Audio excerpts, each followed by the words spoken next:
Hello, friends, and welcome to the newest episode of Creatives on Camera. If you're an entrepreneur teaching, designing patterns, or running a shop and feeling like video is just too complicated or time-consuming, you're in the right place.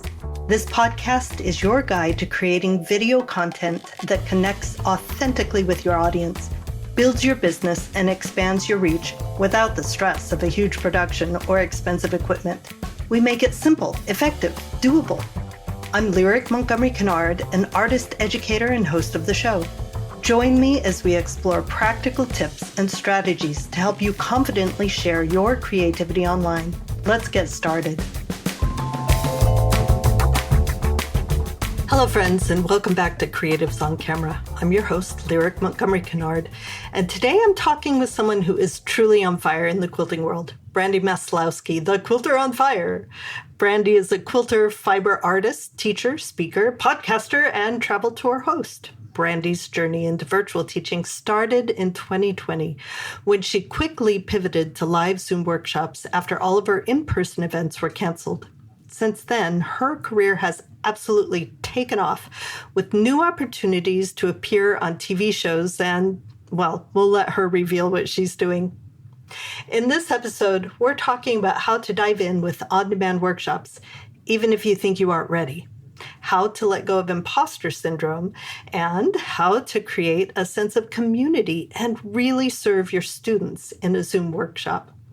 If you've been thinking about offering virtual workshops or taking your teaching to the next level, this episode is packed with insights you won't want to miss.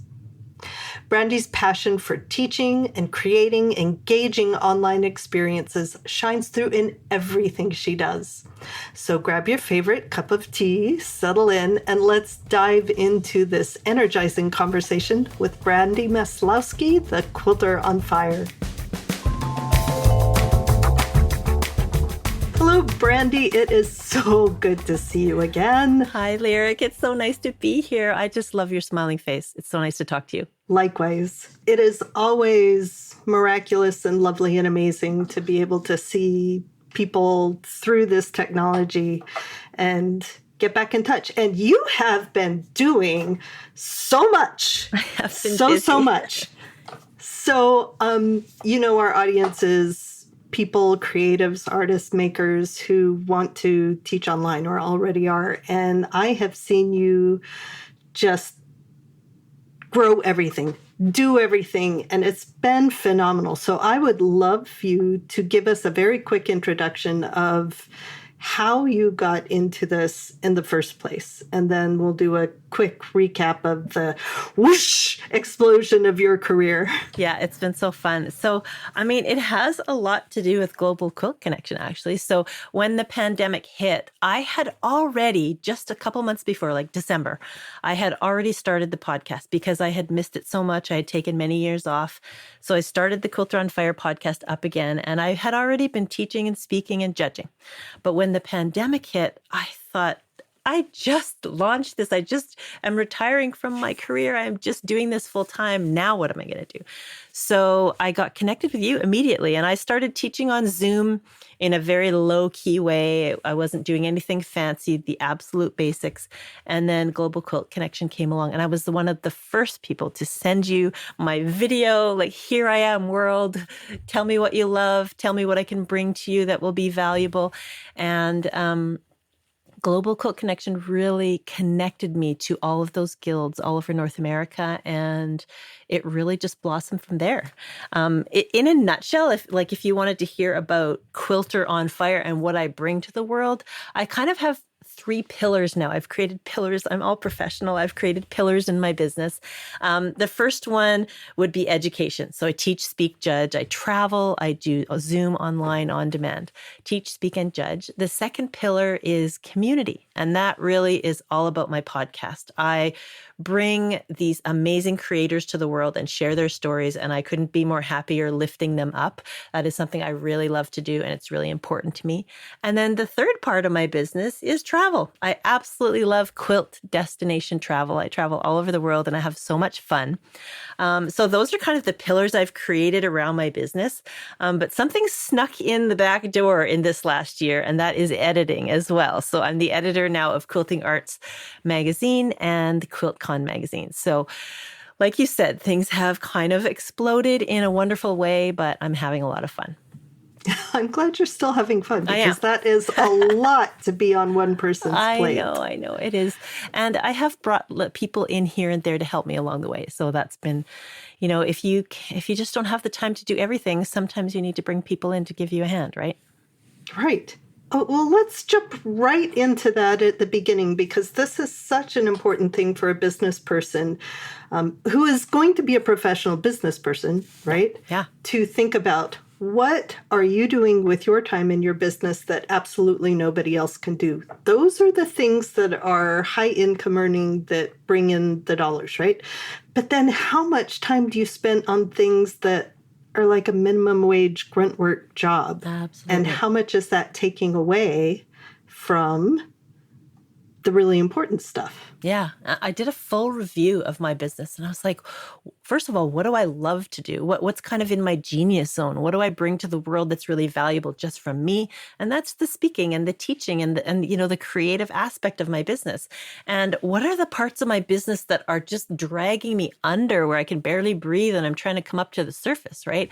And that was the things like editing the podcast and keeping up with my emails and trying to respond to every single person on earth who leaves a message on Instagram and that kind of thing. And I still do a lot of that myself. But when I got an editor for my podcast, first of all, it upped my game in podcasting because my podcast sounded so much better. He was incredible. He was a professional.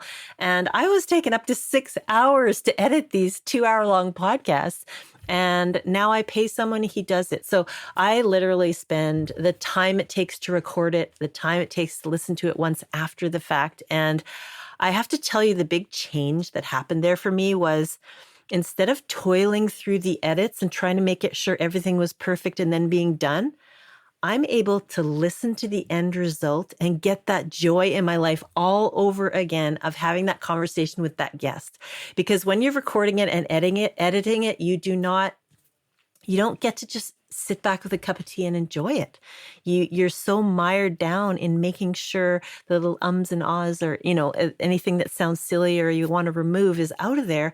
You don't have the time to just enjoy their answer and enjoy their story. And it's so much more uplifting to have someone do that task and let me enjoy. So I've gotten a lot more joy out of the podcast because I have a professional involved now. So it's been great. It is amazing. And there are so many other things that you can do to streamline your process and take some things off your plate. I've been going down the AI rabbit hole for several months, but not to write things. I've been using it as a virtual assistant and having it streamline some of my processes and like do some of the editing kind of things. You can pull out a transcript of the course you're teaching, feed it in and say, give me a bullet point outline. And it takes 5 minutes instead of the whole hour to listen to your course. And there you have an outline to add to your on-demand course. There's so many things that can make it easier. Yeah, it's fascinating. I haven't used AI a lot in my business yet, but I have used it in my travel. I planned an entire trip to Hawaii with AI, and we had so much fun with our menu. We put our menu into AI. We had it right down to on the first day, we bought the groceries AI told us to buy. And when we were finished our week-long trip in Hawaii, we literally had no groceries left because we had bought the perfect amount for every meal. It was so fun. It was great. My husband was astonished. That is amazing. Yeah. New check thing that really I am going to try out. Yeah, it was fun. That is so much fun. So when you first started teaching, you were doing the usual traveling around and getting hired by other groups. And then like the rest of us at the start of the pandemic, we all kind of were forced to go virtual. right? If my audience doesn't know, Global Quilt Connection is an online listing service where we, at the very beginning, it was anybody who's willing to dive in head first into this thing that we don't know anything about, Yeah, right? exactly. Willing to be a mess as we figure it out and get them connected with the people who hire them. And you were one of those people that were very willing to take the risk and dive in. And I love that about you, and having watched you try out and succeed at all of these different things, the editing and the travel. What would you say to somebody who likes to have everything all the way planned and perfect and ready before they dive in? Because I have the feeling you and I have the same philosophy. Yeah. Yeah, we really do. We have the same philosophy of dive in, give it a try. If it goes wrong, try again. Like, it's better to have 10 failures and one really good success than to never try anything because it's not ready, right? And I've fallen victim to that as well. Like, I have this wonderful on-demand course up and it's gone really well. I have a couple 100 people who've taken it or whatever, but my second on-demand course, I'm still kind of like, so I fall into that as well. And I have to force myself every day to get brave and start again and put my head down and do the work and just get it out there. And one really fun way that I've enjoyed, like with my first on-demand course, what I really enjoyed was doing it live a couple times before I made it on demand. And that is just such a great way to test it out. The students, you can offer it for a little lesser price before you get started because they're your guinea pigs or something like that. But you put it out there and they enjoy being the first to see it, the first to try it. They're happy to tell you, oh, this doesn't work, but this would or whatever. So you get great feedback from your students and it really helps you grow and make the course better. So yeah, I'm with you on that one. I just really think it's important to put your head down, do the work and get it out into the world. And there's one more thing that I think is really important about the sentiment that we both have here. And that is, even if you're feeling a little self-doubt and you're thinking, do people really need this? Is anyone going to sign up? Just think about that one person out there in the world who really needs what you have to offer. There's someone out there, right? If you're putting your quilt in a quilt show, for instance, this is a good example. You might think, oh, I'm never going to enter a quilt show. I don't want to be judged or what. But if you put your quilt in the quilt show, even if it's vastly different or it's your first quilt or you think it's not high quality stitching or whatever, put it in the show because there might be someone that walks by at that show and they see your quilt with the stitches all manky or whatever you thought you did wrong. They might see that quilt and think, oh, that I can do that kind of quilting, or maybe I'm at that level. Maybe I should enter a quilt too. So you might be encouraging a child or a beginner quilter or someone who's never quilted before or someone who doesn't think their quilting is up to snuff. You might encourage them to put their quilt on display for the world. So you never know what those people out there are thinking about what you're doing. And you might just be lifting someone up. That is so important. And the whole idea that what we're doing is serving people and making their lives happier. Yes. Bringing, so many people think art and the creativity and the making that we do is kind of, it is a hobby, right? But it's not frivolous. We bring beauty and good things into the world. But when we teach it, we are bringing that to the lives of other people. We are giving them a moment of peace and joy and ease and beauty that, maybe they wouldn't get otherwise. Yeah, it's so true. And it's that soul searching type of stuff when you're doing the work and making the art, it really fulfills something in us. And that's why we want to teach. That's why we want to share it with the world, because it can be the same for you. It can be that thing in your life that's going to calm your mind and give you joy and, take that stress away from your day. It's a good way to get out of the imposter syndrome too. Yeah. Because I know, I've been doing this for decades, and I can get up in front of a couple thousand people and talk and, fine, whatever. But I still get every once in a while, nobody's going to show up. I'm so, I don't know what I'm talking about. Somebody's going to find out I really am not the expert in this that they think I am. But when you get out of your own head and think it's about you, because it's not, when you think it's about them and whatever kindness, whatever gift we can give them, then it turns everything around. So one of my favorite things to do when I'm developing a new on-demand class is I have the outline, I have the idea. Usually I've been thinking about it for years because it takes that long in my head to finally have a push to get something done. And I build a landing page and open it for registration. And people sign up, and then I have to get the class done. Better get this done now. Right? And you can do it with on-demand course platforms. You can do drip content. So with my beta launches, it's always one lesson a week, and it usually gets up right before the lesson opens, right? But then it's up. Yeah.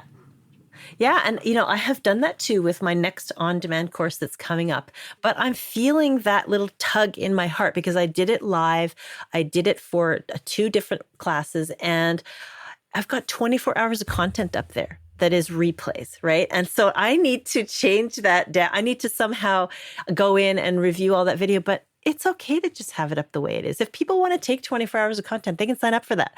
Eventually, hopefully I'll have it down to like a little 6-week thing, whatever. But, I feel that tug as well is the imposter syndrome. And I have a really great example of something that happened in my world with imposter syndrome that really made me realize you can just choose not to have imposter syndrome. It doesn't have to exist for you. But I had this quilt that I made, and it sat the topper was finished and it sat on the side for like 4 years. And I was really just not doing anything with it or finishing it or putting it in a show or anything. And it was a modern quilt. And I really, truly have always identified myself as an art quilter.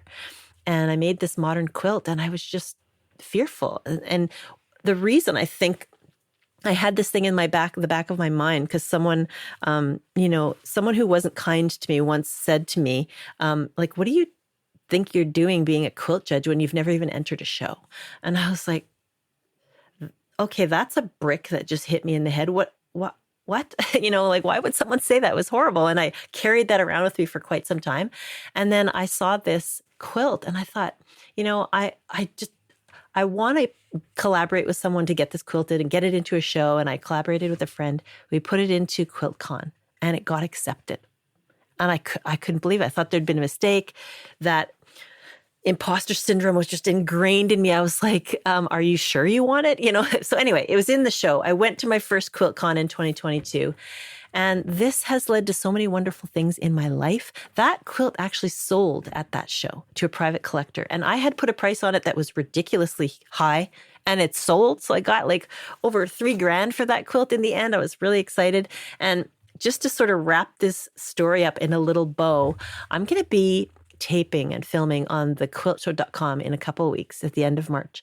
And I told them the story. I told them the story about that quilt, and Shelley, one of the producers, said to me, "Oh my gosh, we have to have it on the show." And I said, "I don't know who has it. Somebody bought it. It's off in the world." And she said, "You have to try to find it." So I went back to QuiltCon and I said to them, "I know you don't tell me who bought it, but can you reach out to them and see if they'll email me?" And they did. So I got this email from Mariana Stark at Stark Gallery. She owns an art gallery in California. And she reached out to me, and I found out where that quilt lives now. And it's in her artist residency. She's got this beautiful Airbnb, and it's hanging on the wall there. And last month, she sent it to thequiltshow.com. And now I'm going to be able to talk about it on the show. So, it came full circle. And recently, I was listening to a podcast, and I heard someone say, imposter syndrome is just made up. This is all just made up. It's like something, it's part of the patriarchy or something. It's just something someone made up when I was like, what? That was a whole new perspective for me. But it really made me realize, okay, I don't have to have imposter syndrome. I just have to put my head down and dive in like Lyric would. I have to get one of those bracelets. What would Lyric do? What would Lyric do? She would put her head down and give it a try. Yep. Just be willing to make a mess. Yeah. I make huge mistakes every day in all the stuff I do. But I honestly believe that our community is kind and forgiving. And when I mess up a date. Those are the mistakes I made when I was like, oh, I know I said it's going to be this day, but really asked me this day. And people are forgiving and kind. And we do things that are generous and gifting to the people we serve. And, they appreciate it. It's all good. Yeah. Once in my podcast journey, there's only been one out of almost 200 episodes. There's been one that I did not click record. And I was devastated. I was absolutely devastated. And I'll tell you who it was, because she was the most graceful, kind person ever. It was Kestrel Michaud. And at the end of when we said goodbye, shut it down, usually it says, buffering, whatever. It goes to, and I was like, this is not happening. What's happening? I felt so bad. And I just emailed her right away, and she was the kindest. She's like, do you mean we get to have this great conversation again one more time? And I was like, oh, you're so kind. Thank you for being so kind. And we did it over again, and it was great. But she's talk brilliant. about a kind response. Hey, I was just devastated. But, right. And kindness always pays off. Oh my gosh.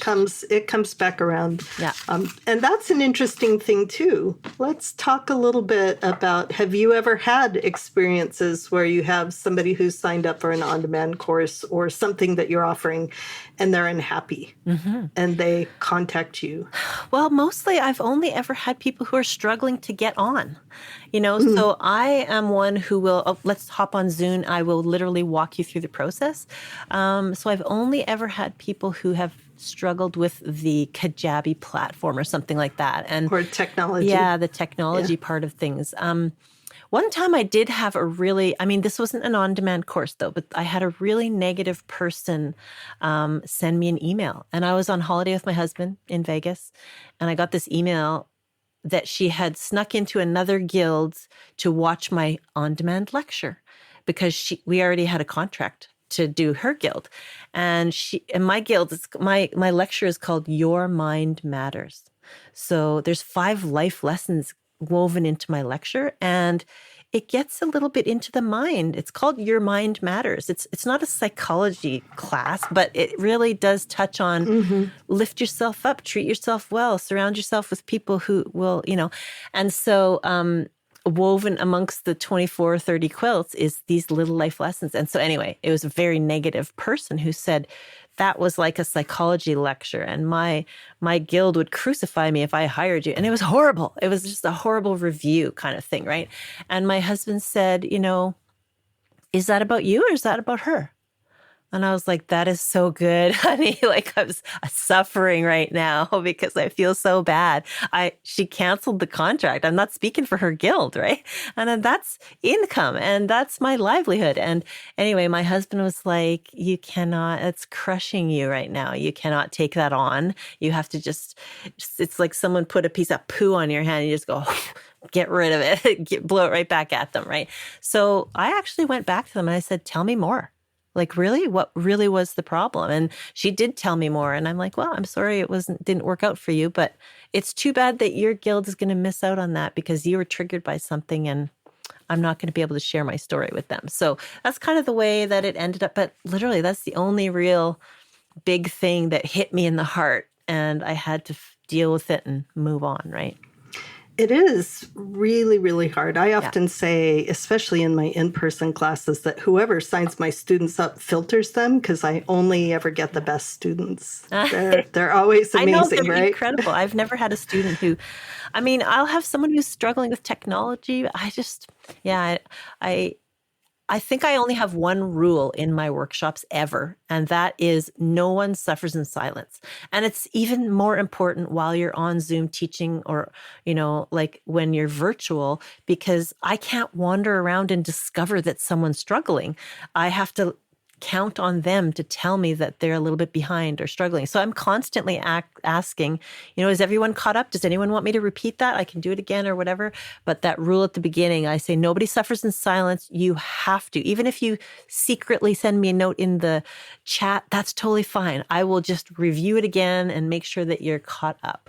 And if you make a mistake, let us know. We all make mistakes. It's totally fine. We'll make sure you get caught up and you can fix it. And I'll tell you how to seam rip it or whatever, right? So I really try to be the person walking around the room, even though it's a virtual room. Right. And those are two different skills. Like I have had people in an in-person class who were, there's one especially I remember who was just really, I mean, she was almost in tears. And I went and sat next to her and talked to her for a while. And it was, it was a design class that my usual audiences, I tell them at the beginning, you're going to be uncomfortable because this is way out of the box for you. We're doing weird abstract stuff that takes a while to sink in. And as I sat and talked to her, I realized it wasn't actually about the class. It was other stuff going on in her life. And, she was like, I took a day off and this isn't actually what I wanted to be doing. And I just looked at her and was like, my friend, what do you want to be doing? Why aren't you doing that right now? This is not for me. This is you, go. And just the relief. If we understand that it really isn't us when people come to us with criticisms or with anger. In fact, even if somebody is trying really hard to be mean to you, I make up stories in my head about the worst day ever on the planet that they're having because it really is about them, and that allows you to be to not take on that burden, right? I loved what you were saying about Zoom, though. Let's chat about that because live Zoom classes are a completely different animal than in person, and that is one disadvantage. You can't walk around and look over their shoulder and look at this person. I mean, if she's crying in Zoom, he or she has their camera off, most likely, right? So I know there are a lot of things that I do as a teacher. What are some specific things that you do to draw your students out, to create that sense of community and the back and forth on a screen instead of in person? Yeah. Well, I love to pull the lurkers out. So a lot of times I'll have a workshop where someone's like, I'm just going to sit and watch. I'm not going to do anything. And it's okay. It's okay to do that. Totally fine. But, go try to pull some fabrics anyway. Just show us what you would use or something like that. So I love to infuse these little moments for everyone in my workshop. So at the beginning, I'll say, okay, we're going to quickly go one by one. I just want to see what your fabric pulls are so we can see what people are working with. And that's a fun way to get everyone started. And then midway through, if we have sort of a little milestone that we've accomplished halfway, like say we're making a little bucket or whatever, and before we turn it or whatever. So I will try to make sure that everyone is on board, and I'll say, we're going to be showing where we are and what our fabrics look like together at this point. So let's just make sure everybody gets together, and I give them time. And if someone's behind, instead of saying, oh, we're waiting for someone, I'll say, this is a good time to take a break. If you want to use your break to catch up, that's fine. If you want to go get a coffee or tea or take a bio break or something, that's great. But we're going to come back. We want to make sure everybody's caught up to this stage so that we can share what we've done. We're having fun, and then we can move on to the next step. And then I always try to leave time at the end for the show and tell. And when we do a little show or show and tell at the end, it doesn't matter if they're finished.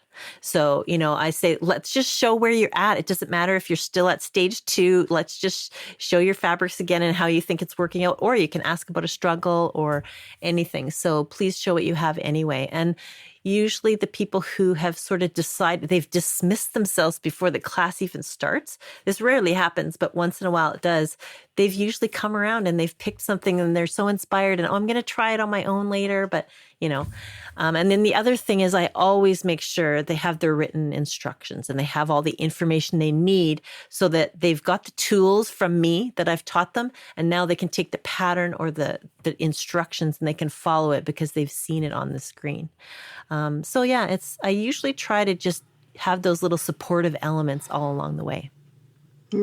There's different communication skills. I think we need to, a screen is a little bit of a barrier. And as a virtual teacher, over communication is our modus operandi, right? So before the class starts, making sure that everybody has the written instruction and the materials. I know teachers who will have like a pre-Zoom or quick recorded video just for their Zoom students to say, if you do this little thing, it will make it easier for when you start the class, right? Yeah, it's really good. It's good to prepare them in advance. Like I have different guilds at different levels. And so some guilds are actually still at the point where they're saying, are we going to do it on your Zoom or our Zoom? And how does it work? I have that level. And then I have people who, this is the 100th time they've done it. They've got a whole team and I literally just have to click the link and show up and it's all good, right? So it all depends. Sometimes I'm on my Zoom, sometimes I'm on theirs. And how do you make that decision? I usually like to use mine to make sure the time is good. And I'm not going to, like, sometimes, a guild will only have half an hour or something on Zoom, and then it ends abruptly. So I just chat with them or I'll have let's have a Zoom with your team who runs your programs and we'll just make sure we've got everything you want. And supply lists, especially if you have any questions about supply lists. So it's interesting. Like one thing that I learned from you and through Global Quilt Connection was that video is so effective. And so I love to talk with the guild about advertising the class. Let's make sure this is full. And what can I do for you to help out in that, from that perspective. And one thing is sometimes I'll just do a quick little video talking through the supply list. Or sometimes I'll do a quick little video saying, these are the 3 workshops I'm offering to your guild. If you're wondering what they're all about, here's this, here's that, and here's that. And this is what they're about. So go sign up, And if they can share that video through a newsletter to their entire guild, boom, the classes just fill, and it's great. So video is so effective because they get to see who you are. They get a little taste, right? And they're not thinking, oh, this is another one, that's going to be dry or something that I'm not going to, it's going to be too hard for me or some of this, limiting beliefs they have. You kind of can overcome that. Does not have to be complicated for you as the teacher. You can hold up your phone and walk around and just talk to your phone. They're not expecting anything produced at all for that. And it's personal. And it's you're talking to them. Yeah. Yeah. And, one little tip I think I heard it somewhere in one of your forums. You have so much great information going out to the world. I remember hearing someone say at one point that they tried the teleprompter idea. And I was like, the what now? And ever since then, I have been using this little app called Teleprompter. And you can't even tell that I'm just reading it. But I get to write the important points down. And I can even just put it in point form. But I can write a whole little script. It's right on the screen that is recording you. And it just scrolls. And it's just so great. And that is a really great way for someone who's nervous about being on screen or who just feels like they're talking head and they're not making any impact. If you have the words in front of you, it's such a comfort and you really can just get everything that you want to say in the right order and it works out well. I adore the teleprompter app. I use it on my phone or on my tablet. I don't very often use it when I'm recording head to camera on my webcam. But one of the wonderful things about it is it scrolls the words right up next to the camera, no matter how you're holding the camera. So your eyes aren't You're not looking all over the place. Yeah, that's perfect. And you can make the size of the script different. And you can make it slower. Faster, slower and faster. That was when I realized you could do that. I was like, oh, this is so perfect. Because at first I was like reading so fast. I was like, okay, I got to start again. I didn't make it. But then you can change it to slow down and it's perfect. So I'll do a couple practice every time to figure out the right speed, and there's always a word or 5 or 12 that I trip over. I've gotten to the point where I don't edit those out anymore. I just kind of laugh like I do in real life and figure out how to say it and keep going because that's just the real part of who I am. I love leaving bloopers in my podcast. You know, if I ask someone a question and they don't answer it, and then I ask them again and they go, oh, wait, I didn't even answer your question. And it's just really good because they realized it and it's just a little blooper and it's fun. People really can relate to that because it's just a nice natural conversation, right? Right. Because it's about community. Yeah. It's not about, I mean, this is a back and forth. This is us giving and them receiving. And don't you love traveling and going? And wherever you go, somebody's like, oh, Brandy. And it's like they already know you. I know, and it's true. You have no idea who they are.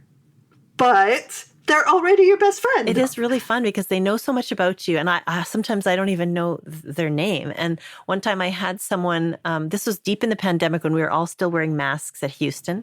And a podcast listener came up and walked by and turned around and said, I recognize that voice. And she came up to me. It was so sweet. And, it turns out she's like one of the best listeners of all time. And I remember posting on social media, I think I met my best listener of all time. And then I had this flood of, no, I'm the best listener. I'm the best listener. It was like really sweet. So those are the kind of things when people leave you feedback and lift you up. Oh my gosh, it just makes you feel like, oh, this is the reason why I do this.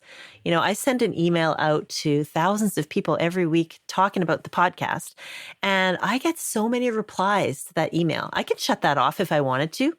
I don't. I love, like, my inbox, I get 200 emails, but I just have to be a part of my community. I have to, connect with them. And I don't want to just let that go by. I want to say, thank you for listening. I just can't even believe you're here. And it's awesome.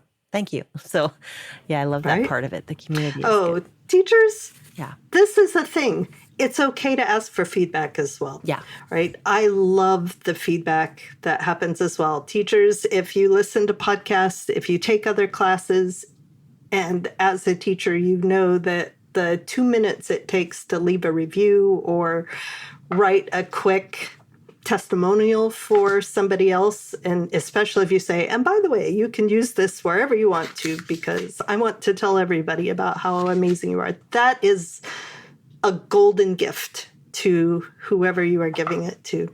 Yeah. And you asked me about difficult feedback if someone's struggling, but let me tell you about the most heartwarming feedback I've ever gotten of all time. This was a creator named Julia McLeod, and I didn't know who she was.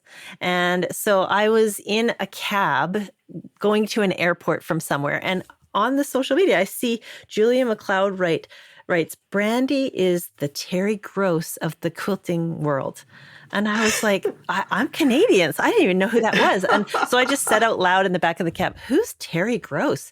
And the cab driver goes, Terry Gross, she's like really famous. She's like an interviewer. Like she's a bit older, but she's really famous and she's known for her interviews. And I was like, oh my gosh, this is like the best compliment ever.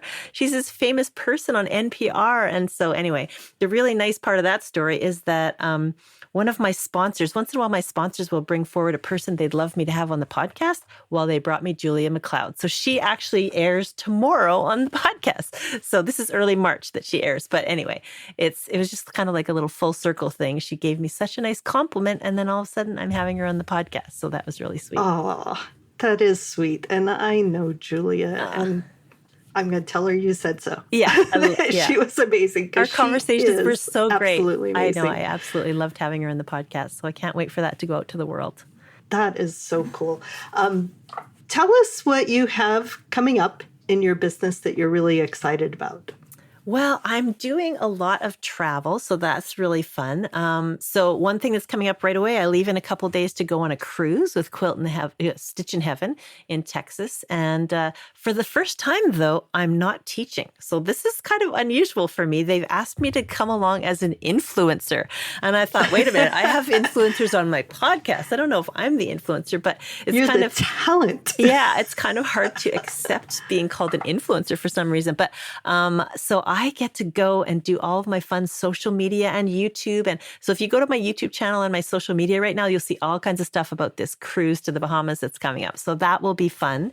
And then I've got some TV appearances coming up this year, which I'm very excited about. TheQuiltShow.com. We're taping that at the end of March. So that might even be done by the time your podcast airs. And then I'm going to be on Quilting Arts TV again with Susan Brubaker-Knapp as a co-host. And I'll be featuring some fun little technical skills as well. So I'm really excited about those things. But one thing I wanted to mention is my quilt destination travel. So the trip that's coming up this year that people can come along with me is England and Wales. So we do this full 2-week tour of England and Wales. It is so fun. This is my 4th time doing it. And I will do this trip every single year if they keep having me back because I love this show. It's called the Festival of Quilts in Birmingham. And we do a full tour of England and Wales before we get to the show. And then we have 3 days at the show at the end. So we see all the most famous things in London. We go to Stonehenge and Bath and all these little places in Wales. We stay in a mansion one night, which is just so fun. And the food is delicious. And we do high tea. We just have so much fun. And of course, there's shopping, lots and lots of shopping, like Liberty of London. I mean, who doesn't want to go check that out, right? So anyway, that is such a fun trip. And it fills Where can they sign up for that? They can go to my website and find it right there, quilteronfire.com. They click on events. Excellent. And they can also find it at opulentquiltjourneys.com. So that's where you actually sign up with them. So you can go straight there. Oh, I want to go It's so bad. It's so fun. I love that. The highlight of that show for me is that everyone who enters the show gets in the show. So you see all levels of quilts from beginner to expert and everything in between. And it's just a really great show. It's a lovely sharing of this creative outlet, this joy that we get. Quilting, I love all the arts. I have my hands and my fingers and all the pots and all the pies, right? But quilting, the tradition is built on community. It's built on being together and doing a thing together. So I love that continues with it. Before we go with you, I want to ask you just a couple fun questions. One, if you could look back on your beginning business as a teacher self, what is one piece of advice that you would give yourself, knowing what you know now? Yeah, I think it would be really to assess what really is your genius zone. Like, what do you really love to do the most? Because, I mean, I'm not against trying everything. Dive in and try all the different things, but don't keep doing all the different things. Narrow it down to the thing you love the most and do that. And, one of the things I really, really enjoy is speaking. And that really has been the monetary thing in my business that's done so well because people keep inviting me again and again. And that is something that just brings me so much joy. And it's the people who will come up to me afterwards, right? I literally had someone come up to me after a lecture in Ann Arbor, Michigan. And she came up and she brought me a whole little packet of tea because she follows me on social media and knows I'm not finding good tea in the United States for some reason. And so she brought me all this tea, and there was tea in there from Canada. I said, "Where did you get that?" And she said her sister lives in Canada. So anyway, so the advice would be to really look for what is your genius zone.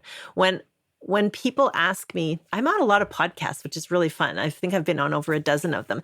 And this is a common question, right? And I always say, find what you love, do more of that. Just keep doing it and just do what you love and forget all the rest, right? And then eventually you'll be able to come around full circle and share that with people who you are lifting up as well, right? So just really focus on the thing that brings you the most joy. Perfect. Absolutely perfect. And one fun question to fly out on. What is the last thing you made? There's things I'm supposed to be making, but I put this aside for you because this is the last thing I actually made. Okay, the quick story is my aunt in the States, I went down to visit her in Lewiston, Idaho, and she had this huge bag that she bought at an estate sale. And it was full of fabric, and she thought I would love it. And it was all velvet, which is not quilting fabric, but really kind of cool for fiber art and art quilting. So I've been on a roll making all of these little pin cushions. I've been having so much fun. So I'm finding all these little vintage bowls and things, and I'm making all these little pieces of velvet. It's kind of hard to see, but I'm having a lot of fun with it, putting little stitches on it and just having a blast. So I'm making... there's so much, and so tactile. I know. I'm making these soft, luscious pin cushions. So I'm having a lot of fun with that. That is so much fun. Yeah. Well, Brandy, thank you so much.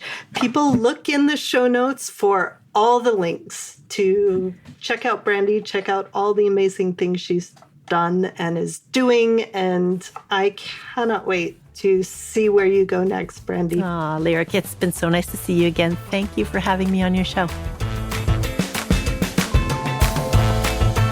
Thank you so much for joining me on Creatives on Camera. I know there are countless podcasts out there, and I'm honored you spent your time here. If you enjoyed this episode and don't want to miss the next one, please subscribe to the podcast. Then, if you'd like to stay connected and get even more tips on teaching, marketing, and video creation, Sign up for my email list at academyforvirtualteaching.com. You'll get exclusive insights and updates delivered straight to your inbox to help you grow your creative business with ease. Lastly, be sure to check the show notes below in the episode description for links to everything mentioned today. And I'll see you in the next episode.